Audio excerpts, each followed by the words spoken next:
What's good, everyone? Welcome back to another video, and today we're going to be talking about the three most important things to help you become a 1% setter or closer. Let's get straight into it. If you're new to the channel, make sure you like, comment, subscribe, and if you are serious about becoming a top 1% setter or closer, or even just getting your foot in the door, the link is in the description. You can speak with the team and you can apply to see if you're qualified, and not qualified, but if you see you're a good fit to work with us. Three most important things to focus on. I was on a call yesterday with one of our students who's also in the program, and he asked this question, which I think is a very good question because you can get very overwhelmed sometimes as to what to focus on. So the first thing I told him, and this isn't in order, by the way, you can take it as it is in order, but I'd say you don't have to. First thing is volume and reps. If there's nothing else that you're going to take away from this video, is volume and reps is extremely important. It's foundational. If you look at the top 1% of people who are doing what you want to do, they've probably spent 10,000 hours on that skill, if not more, and they put in the volume, they put in the reps.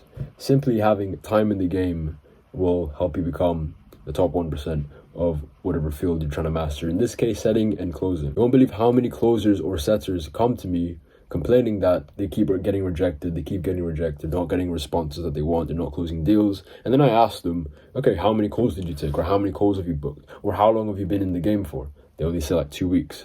There's your answer. You can't shortcut this, I'm afraid. You can get really good like that. You can control how fast you get trained up and how fast you get advanced to the skill. But what you can cheat is time in the game, and experience is one of the best teachers, if not the best teacher. So the only way you can get experience is by getting repetitions, aka reps, is by getting the volume in. Because now your brain's gonna be taking these past reference experiences and then be moving it forward to the next call or the next appointment setting session.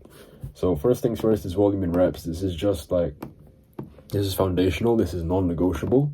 Whatever you're doing right now, I challenge you to 10x your output, because you'll be surprised how much you can push yourself. You'll be surprised how much work you can get done if you just commit to 10xing your output and just getting the reps in and putting that at top priority. So first things first is volume and reps. Even mock calls count. Like, even if they're not real sales calls or they're not real appointments, practicing does count as reps. That's why they say practice makes perfect. Because it's extra reps in the bag, it's extra things for your brain to latch onto, so that next time when you are in the field and you are going to do the real thing, you're better prepared. So that's the first thing, is volume and reps. Now the second thing is going to be mindset. I bunch these together because I think they're quite related, but mindset / perspective / conviction. So I told the person I was talking to yesterday, the student yesterday, what I mean exactly by this. So mindset, perspective, conviction, it's how you view the call. It's how you view what you do in the first place. It's your perception on, your perceptions on life and the things that you do in your day-to-day. So how do you, for example, ask yourself these questions. How do you view the call? How do you view sales? How do you view appointment setting? Do you have a negative connotation about it? Okay, why do you have a negative connotation about it? Does it feel sleazy to you? Why does it feel sleazy to you? Is it because of upbringing?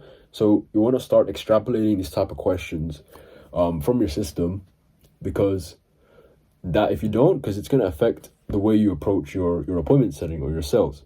If you view sales as sleazy, then it's going to be very hard for you to become a successful salesperson. If you view appointment setting as manipulative, then it's going to be very hard for you to become a top 1% appointment setter. Okay, so change the way you view things. And I know it's cliche. Everyone talks about mindset, but it really is true. Like, you can get two people. You can get person A. You can get person B. You can give them the same task. You can get them to reach out to 30 people a day.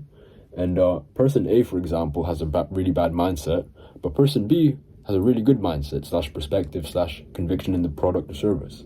And person B will smoke person A all day, even if they've been given the exact same circumstances, even if they've been given the exact tasks to do, simply because of how person B views his day-to-day, is how he views what he's doing in the first place.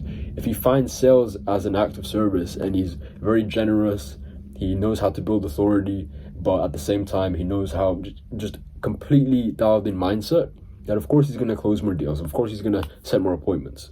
So watch what you're saying up here about what you do. And if it's not good, then cut it out or reframe it in a way. Like the examples I gave already, for example, the sales being sleazy example. I said example like 3 times there. But if it's a good belief, then just persist in that, because it's going to carry you a long way. In terms of conviction, like, I don't have to really say much about this. If you don't believe in the product, if you're having trouble believing in what you sell, then it's going to be very, very hard for you to make it far with this high income skill. So what you can either do is, if you know the offer is genuinely trash, and yeah, if you just know in your gut that it's trash, you don't like the person you're working with, then I'd hop off it. It's way better to be in an offer where maybe you're making less money, but you really believe in the product and you love the people you're working with. I'd take that any day. But if maybe it's just a mindset block, maybe you know the offer is good, it's got good testimonials, it's helped tons of clients out, but you're just having trouble trying to transfer that conviction in your sales calls or in your appointment setting, then maybe, like, one of the tips I gave him was look at some case studies, look at some testimonials, reach out to the people who are crushing it in that offer and ask them for help. Ask them, like, okay, since you're crushing it, and I'm pretty new here, could you just give me some tips, if you don't mind? Like, what am I doing wrong? What are you doing right? Like, how have you become so successful at this? And then they'll happily give you tips and tricks, because they're successful in the same offer, again, same circumstances. If they're being successful in that and you're not, then there's probably something that they know that you don't, and you have to lower your ego to be able to ask them the type of questions and get knowledge from them, because you don't know it all. Like, I have to remind myself too sometimes, all the time in fact, that I don't know it all. So what you need is conviction. You need conviction in what you sell. You need to have a great mindset, a healthy perspective on everything that you're doing in a day-to-day basis. Now, the last thing is going to be tonality. Now, I could have put something more, I could have put something completely different, but these are just the 3 that came to my mind. Like, if you were to just focus on these couple things, then you'd already be in the top 1%. So tonality is extremely important, because 90, or I can't remember the percentage, but 90 to 95% of all human communication, 90 to 95% of it is nonverbal. So that's going to be things like body language. It's going to be things like the same thing as body language. I was going to say hand gestures. It's going to be body language. It's going to be tonality. It's going to be a bunch of other things that come before, or if you're not speaking with your mouth in the first place. And only 5 to 10% of it is going to be verbal. Now, I just realized tonality is verbal, but the way you say things can still have a bigger impact compared to what you say. I told the example yesterday. If you ever come across, do you know that guy who he says some ridiculous things, but that you probably don't believe and you probably really disagree with, or just outright crazy? You have that one friend who probably at a party, who's wasted. Excuse me, there's a thingy on the camera. He was probably wasted at a party one time, and he was just saying some crazy stuff, but the way he said it, with complete utter conviction and tonality, made you almost second guess yourself. You were like, okay, I wouldn't be surprised if I believe this person, if he was right. So if you have conviction, if you have the right tonality, if you say certain things the right way, then that can really, really impact your progress, and just the way you speak to the way you speak to prospects could really, really change. It could really flip the sale on its head. So tonality is very important. Tonality, the way you say things, is going to be extremely important. What you don't want to be doing, which I used to fall in the trap of doing, and a lot of newbie salespeople, they get into doing, is they're very monotone. They talk very monotone like this, and they have no expression, they have no life, and they wonder why they're not closing any deals. No, you need to be doing your research, or you don't have to go deep into this, but just know the basics. So upward inflection, downward inflection, neutral tonality, what they do, like, you're going to look that up yourself. I'm not going to tell you.